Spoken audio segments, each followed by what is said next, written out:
Hello, everyone. Thank you so much for tuning in to the always informative, always entertaining, the Boxing Authorities. Joining me at the desk, as always, Luther Dupree Jr., Smoking Jim Frazier, and we're going to try it again. 5-time world champion boxer, Hall of Famer, 50 wins. I love the guy more than anything. He's one of the most important people in my life, Vinnie Paz. Vinnie, thank you so much for being on the show. Thank you. I hope I'm going to be on for at least a couple of minutes. You're on. You're on, Vinnie. Okay, we're gonna ask some questions before we get disconnected again. But I'll say this: if Clem Caserta was on the show, he would not have had any interruptions. All right. Totally. Yeah. Okay. Now, again, I mentioned 5-time world champion, lightweight, junior middleweight, super middleweight. He's the second fighter ever to win the lightweight title and the junior middleweight title. Wow. He's in like 10 halls of fame. Recently, Vinnie was inducted into the National Boxing Hall of Fame with such inductees as Roberto Duran, who Vinnie beat twice, Hector Camacho, Ray Boomo Mancini, and Antonio Tarver. Vinnie, tell us about that experience. I got Roberto Duran drunk 2 nights in a row. That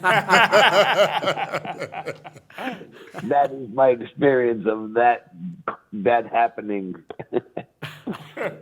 Well, I tell you what, your last fight, Roberto Duran's in the corner, and he's screaming at Vinnie instructions. I don't even know if Vinnie understood him. Did you understand what the hell he was saying?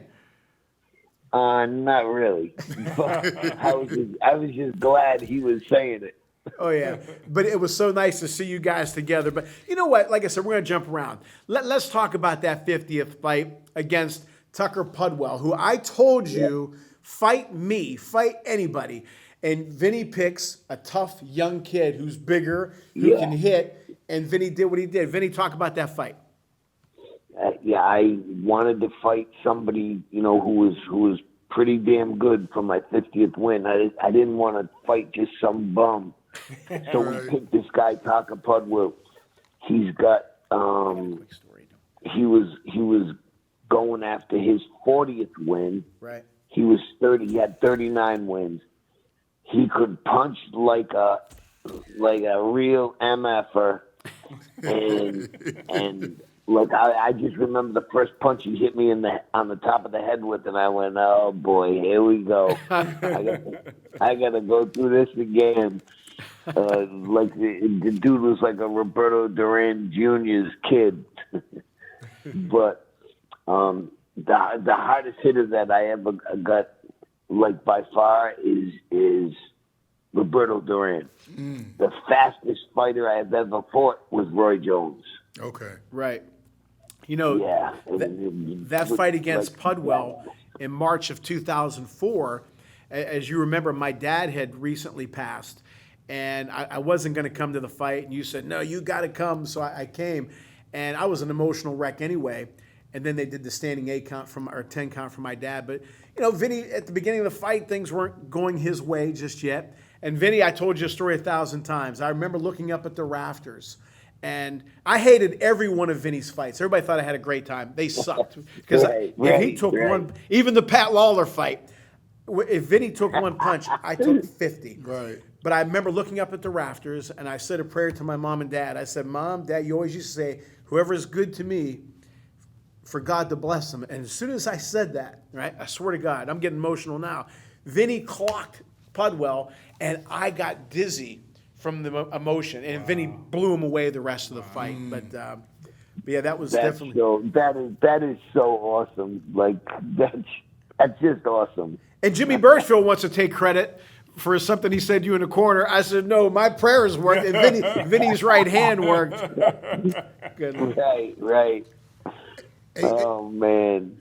Hey, Vinnie, this is Luther, man. You were one of the few guys that had the personality. You could, even without a belt, you could pack the arena.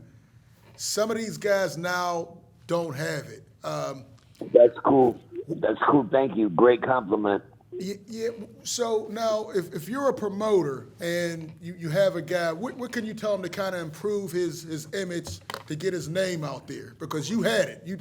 I know you were born with it. But what would you tell some of these guys who are trying to increase their profile? Luther, that's something that can't be taught. Mm-hmm. You know what I mean?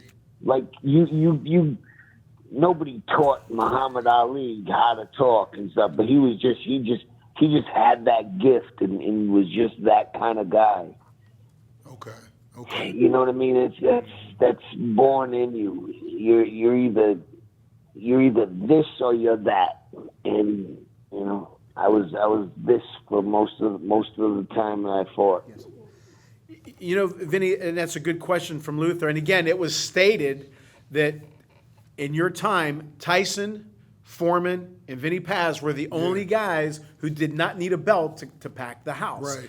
And but back to Luther's question, there was never, and I'm not just saying this because I love the man, but name me another fighter who slugged, who boxed. He does not get credit for his boxing and athletic ability. He had great feet. Vinny was a great athlete, but who was colorful, who and backed it up. There's not another guy out there. And Joe Namath used to say great quarterbacks are made, not born. I don't necessarily agree with that. I agree with you, Vinny. You either have it or you don't. But what was it, as I said, I hated every single one of your fights. I really did. I know you did. You said I know you did. Yeah, and you said to me that time with Pat Lawler, we went out the night before, and you said, "What are you worried about? I'm the one who's fighting." I said, "Vinny, because I love you. I don't want you hit one time." Tell us about your feelings prior to a fight and why you were wound up, but you were calm at the same time. Yeah, you know, it's I really like what was different with each fight, because each guy had his own attitude, his own, disposition, his own toughness, his muscles, every guy was different, it really was. Every guy was different. And, you gotta fight a little different against every guy because he's a little different. Like Taka Pudwill, he was a tough SOB for my 50th win. He was one of my friends called me and was his sparring partner, and he was a friend of mine. And he said to me, "Vinny, are you crazy? You're gonna fight Taka Pudwill for your 50th win? Get somebody easier. This guy's got 40 wins already. You don't need to fight him." I said, No. I want to fight him.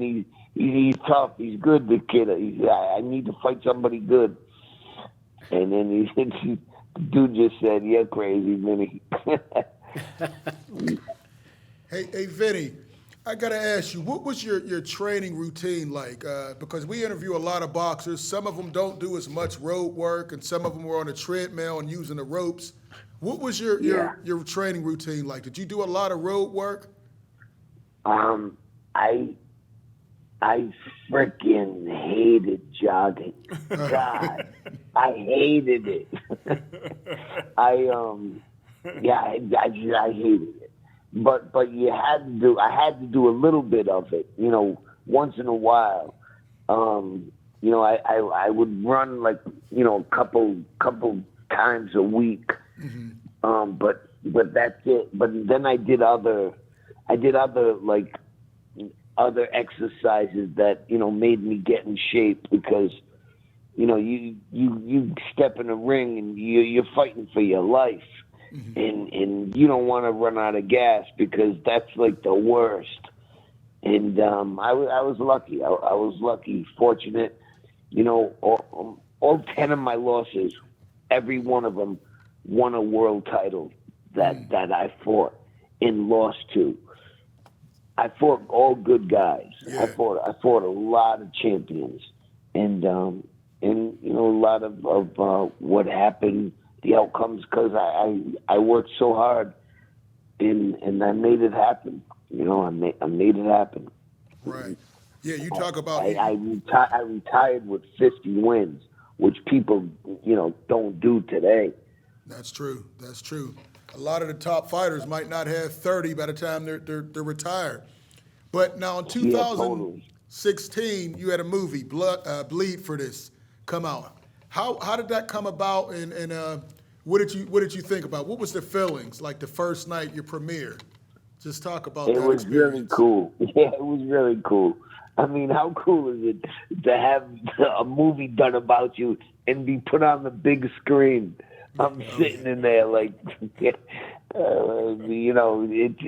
was very odd and different. I'm like, usually I sit in movies, for a porno or a friggin' for a comedy. It's either a comedy or a porno. But now I'm watching me. I'm like, whoa! I'm in between the both of those. Now, how do you think the actor did who portrayed? You think he Teller. nailed it? Miles Teller? Miles was so good. Yeah, he was so good. He must have studied me because now there's so much stuff on the damn computers, and he studied the ass out of me because he was right on target with it. Yeah, he was terrific in that. He He was. did a great job. Great job. You know what, though, Vinny? You and I talked. I was at the Vegas premiere, obviously, and we talked about the movie. Most of these movies, they have to exaggerate. They have to enhance, right? With the shirts. With Vinny's movie, they had to underdo it because they might not believe it, right, Vin? Yeah, yeah. That's really funny. Yeah, they made my character. They calmed down my character quite a bit. like I did a little bit more. It was a little more crazy than you saw on the screen. A little bit. You know what, Yeah. though? A fight that I'm going to upset. Well, I don't know if I'm going to upset you, but a couple names I'm going to bring up that you go ahead and talk about. Now, we mentioned Roberto Duran, who you guys are close now, and that's great to see. But two fighters that you really had some rivalries with, and tell us why, and that's Greg Haugen and Dana Rosensplat. Hate him. I hate all three of those guys. Not Duran. Not Duran. Not Duran. Oh, God, I hate the two of them. Right. Well, the thing is, you were nice. You tried to be kind of nice to both of them, and they kind of dogged you a little bit. Yeah, like I'm nice to everybody. It's not just them. Right. I'm nice to everybody. Yes, you are. But then they started like talking mad Haugen. I can't stomach him. And Rosenblatt, I'm just Nazi. Like I could give a what nationality anybody is, Right. But I just like to say I knocked his out. Oh, God, Vinny. I just like to say that. I don't know why, but I do. I knocked his out. You know what? Now that I didn't come to the first fight, right? And I had some people over my house, and they kept saying, Vinny's hit, Vinny's getting hit, Vinny's getting hit. And you know me, again, I don't want you to get a cold, right? So I told the people in my house, the next time any of you, and my dad was upset too, next time any of you say anything, get the hell out of my house, right? And then Vinny lands this home run shot. And as he said, he was the spaghetti, I was the sauce. And Vinny, there's the punch right there. It is. We're showing the video. Because this guy was so damn arrogant and smug. And then look at him. Look at him. How did that feel when you hit that home run like that? It was like hitting a grand slam. Oh, man. I mean, that was probably a bigger punch than the Melvin Paul no punch. Home run. That was a grand slam. And you were hits so the ref. pumped up, you even kept going and hit the ref. Tony Orlando. The ref. Oh my God! I called him that night. Because we're in the same hotel in Atlantic City. I called him that night. I said, oh my God, Tony, I'm so sorry. It's Vinny Paz. He said, oh, Vinny, don't worry about it. I said, no, Tony, I'm really sorry, man. I said, like, hey, anything you want from me, you got it. Whatever you want me to do, I'll do you. I owe you a favor. And he goes, all right, Vinny. Let's see. What are we gonna do about that? He goes, you know what? I have no idea what he said, but he talks some mad. I said, Tony, I love you. I'm gonna go. I gotta go now. Hey, Vinnie, you just, man, I guess sometimes, so in that fight, would you say you were just in the zone? You didn't even see the ref because we're looking at it and you just kept going and you're not even looking at the ref. You're looking at a fighter just punching right through. Yeah. Is that how it is in fights where you just get caught in the zone? There's just nobody else in it. You don't see anyone. It's just you and the other opponent? Oh, yeah. 1,000%. Yeah. 1,000%. When you're heated up and you hate the guy and like, you know, he's talking about you, talk about me. Yeah, it's a whole different ball game. Oh, man. Hey, one question. I do want to ask a question about a big fight that was announced. Finally, Errol Spence versus Bud Crawford. Are you familiar with those two? And what do you think about it, about the fight in general? No, you know what? I like both guys. I actually met both of them. Really nice. And I don't watch them like enough to talk about them. Okay. You know, I don't watch hardly any fights. Like, I think the last fight I watched was freaking Floyd Mayweather when he fought Conor McGregor. Oh, okay. I think, yeah, that was my last fight. Vinnie, you know, Luther's asking great questions. I'm just going to say this, and you know yourself, I get emotional about you all the time. We've known each other since 1991, if you can believe that. And you know how I feel about you, but just a quick story, because you said you're nice to everybody, and you're better than nice to everybody. And people see the fighter, and they see the personality. But every fight, Vinnie would send me shirts and a hat, right? And a note every time. So can you imagine how I felt every time I got? Right. And I wore the hell out of those shirts and hats. But one time, before, I forgot which fight, no, it was in 2001. But anyway, it was February. We won't talk about that fight. But anyway, it was going in for a weigh-in, and it was on TV. And Vinnie knew I was coming, so he's walking in the aisle, and I said, Vinnie, he's Claudio, and he gave me a hug and a kiss, and I said, Vinnie, I got that pro job that I wanted. And again, I'm getting emotional, but that's what it is. Vinnie always supported me, always, and he always said, you're going to make it, you're going to do it, you're going to do it, you're going to do it. In August of '94, I wrote Vinnie a letter saying that I was going to quit. I was done. I'm not going to, I said, Vinnie, I tried my heart out, but I'm not getting anywhere. And I promised my mom that I wouldn't quit, but I was going to quit. And I promised my dad. I didn't tell my dad yet that I was going to quit, but I wrote this long letter to Vinnie. I went to the mailbox, and I could not mail it. I said, this man went through hell. He came back, and he believes in me, so I didn't quit. So Wow. fast forward to That's a great February story. of 2001, and I said, Vinnie, I got the job. And his exact words were, the I's are dotted, the T's are crossed. I said, yes, I got the pro job. And then he gave me a hug, and he went and did his weigh-in, and I'll never forget, he took his hat off and his shirt, and he threw it to me. And again, that's why I get so emotional about the guy, because he means that much to me. That's why I would always get in fights, his damn fights, because some of his friends would say, man, I hope it's a good fight. I said, hell, I hope it's over in 30 seconds. That was Claudio in the audience fighting. Yeah, oh my God. I used to hate going. I'd be in a limo with Vinnie, Kevin Rooney, Dr. Orton, who did breast implants. He did. That was Vinnie's cut man. You looked at Jim when you said Vinnie, that. tell them about your corner, please. Okay. Kevin Rooney was the best. I love that guy. Yeah. And then I had a cut man who was Dr. Orton from California who put boobs in chicks. Yep. So I'm like, if this guy can do a great boob job like that, he can definitely stop a cut on my eyeball. And don't forget about Tiny and Tony Sapola. You didn't understand what the hell they were talking about. Oh my God, Tiny was the best.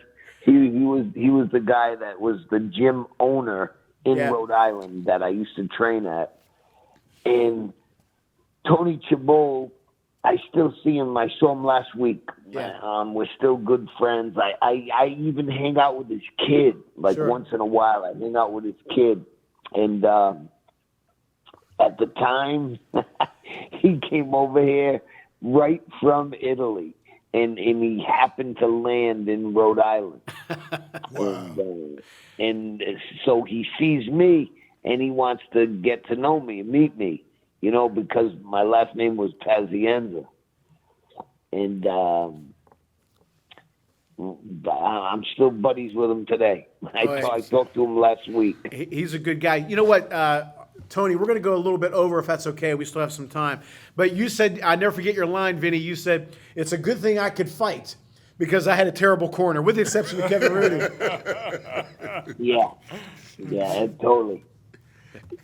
Hey, Vinny, as we get ready to wrap up, I do have to ask you, you know, after the car accident, we see the video. I remember watching HBO when they were talking, they showed you with the halo on your head, and you're out there working out when the doctors told you you may never walk again, you're definitely never going to box again.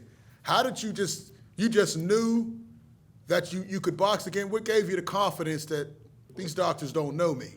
How were you so confident that you're in there weightlifting and bench pressing with the halo on your head? You know, I wasn't sure about nothing. I wasn't sure about anything. I wasn't sure about what they told me. I wasn't sure about what I'm trying to convince myself of.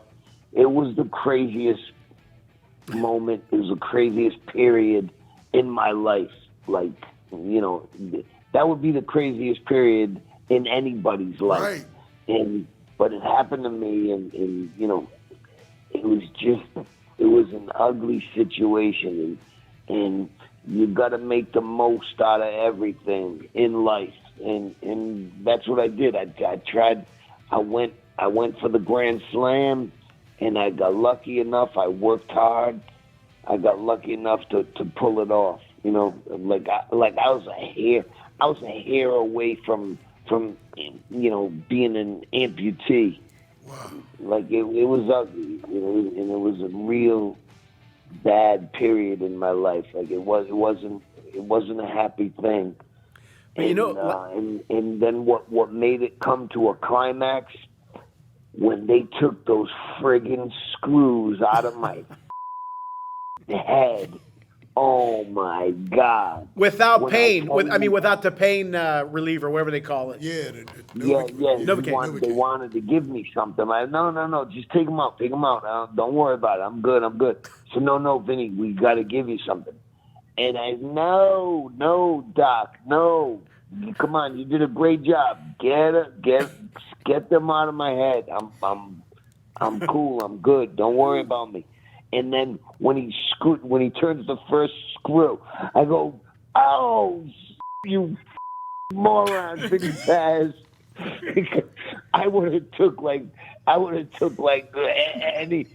some kind of like something that would relieve the pain a little bit. Oh my God! When he ever took those screws out of my skull, it was unbelievable. It was unbelievable. I don't even know. At the time, I said to a couple of media people, they said, "What was that like?" And I said, "You know what it was like? It was like a 747 flying through my head." Ooh, that's how I explained that pain.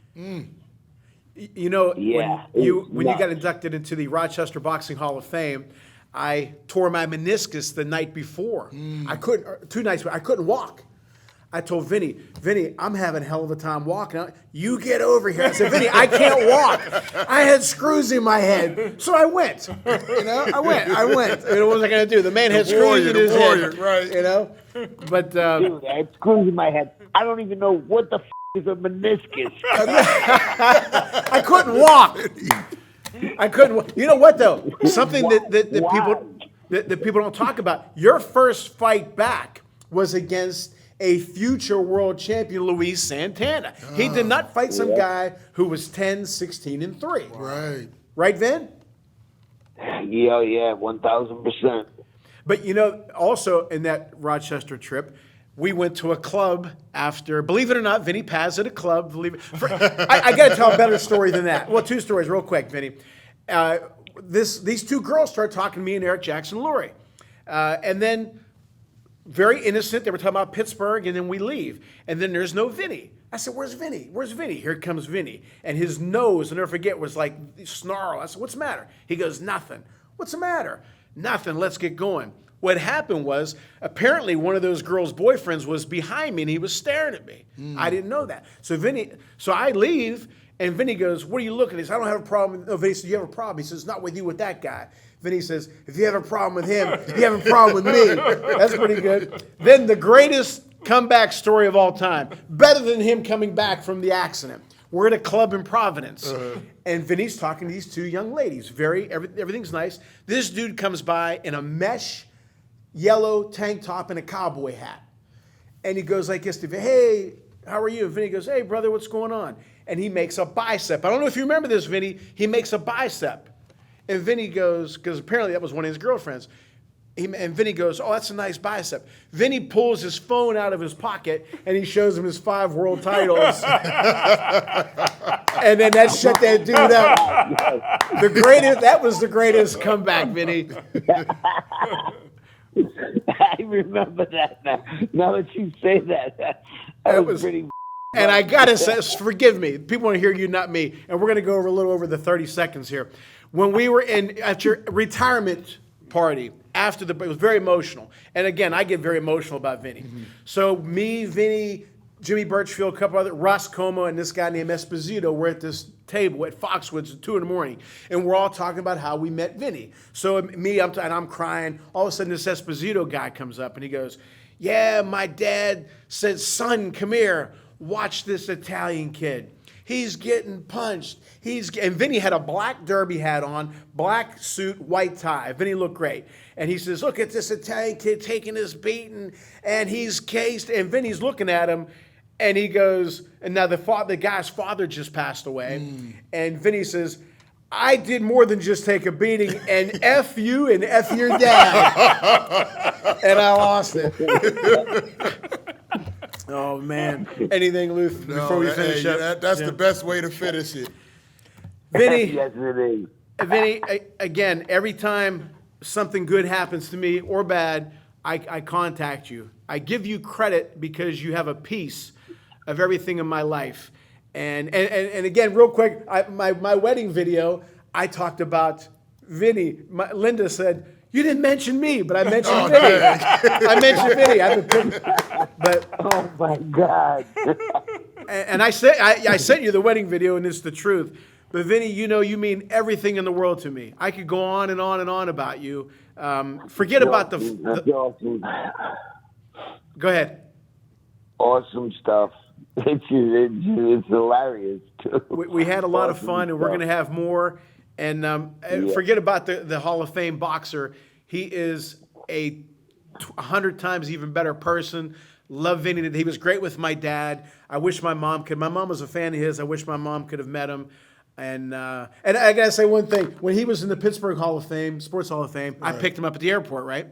So I have, how they have the signs. I have Dana Rosenblatt, and he knew that was obvious. Then I take you to that hotel. There was a run-down-ass hotel. The windows were busted and everything. I said, "Vinnie, here's your hotel." Vinnie goes, "I know you're effing kidding me."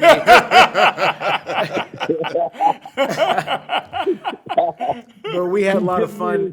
He literally took me to some crack shelter. I said, "Okay, Vinnie, I'll pick you up at 3. You said, "Wait a minute. This isn't the hotel." I said, "Yeah, it is." "No, it's not." Vinnie, we'll give you the final word, but I love you more than anything in this world. I appreciate you, but you get the final word, champ. I only went to the hotel because it was Hotel 69. Oh, my God. Is that it? Anything else? That's about it. All right, brother. We can wrap it up with that. All right. Hey, love you to death. Appreciate you. Awesome. You guys are cool as awesome. Keep going. Keep it going. All right, brother. Thank you, Vinnie. Thank you for everything. Love you. Keep it going. Peace and love, brother. All right, peace man. and love. Oh man. Okay, everyone. I could have went on and on about stories of Vinnie, and they're all true. Trust me. Trust when I tell you that. Luther, real quick, anything? Man, it just shows how real Vinny is, man. Little too real. It's too real, but that's why we love it. Yeah. And that's why everybody loves Vinny. And you just saw a piece of it here, man. He's just a great guy. And hopefully we have some stories with Vinny next time. Yeah, we gotta bring get- him on. So, Claudio, make sure you give Smoke a Jim and give me a call so we can roll with Vinny. Jim, anything about Vinnie Paz? Great interview. All right. Did you ask a question? No. He was awake. He was You awake. stayed awake the whole meds. time. All right, everyone. As always, we hope you enjoy our show as much as we enjoy bringing it to you. There's not a better show out there, period, than us. We make you laugh, make you cry, make you think, entertain, the whole 9 yards. Thank you so much for tuning in to the Boxing Authorities.